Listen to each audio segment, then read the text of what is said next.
নমস্কার বন্ধুরা, আমি দেবাশিস চৌধুরী সরাসরি কাঞ্চন জুয়েলার্স থেকে। তো আমার দোকানে ইদানিং প্রচুর দূর দূর থেকে প্রচুর সুন্দর সুন্দর মানুষরা আসছেন এবং প্রচুর ভালোবাসা দিচ্ছেন এবং অনেকেই ফোন করছেন, কিন্তু এত ফোন আসছে আমি ফোনে রিপ্লাই করতে পারছি না, আমি ফোনে রিসিভ করতে পারছি না।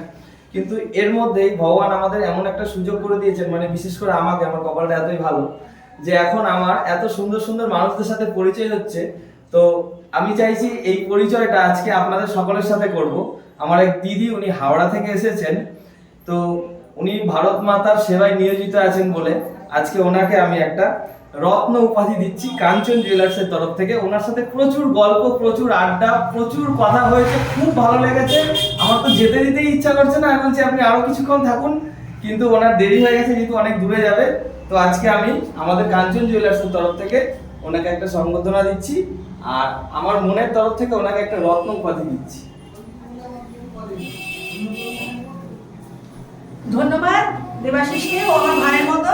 আমি মেয়েদের নিয়ে এসেছিলাম ওর দোকানের অ্যাড দেখে, বাট এসে দেখলাম অনেক কালেকশন এবং অনেক সুন্দর সুন্দর, মানে যারা একটু পয়সা নিয়েও চিন্তা করছে এই এখনকার টাইমে শোনার জন্য, তাদের বলছি যে অবশ্যই একবার দেবাশিসের দোকানে অন্তত ঘুরে যান, দেখে যান।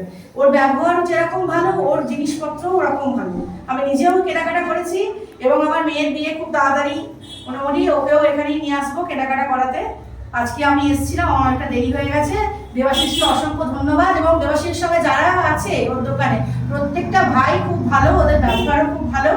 আমি হাওড়া থেকে এসেছি, অনেক দূর থেকে। আবারও আমি আসবো, আমি আবারও আজকে অর্ডার দিয়ে গেছি, আবারও আমি আসবো। নমস্কার।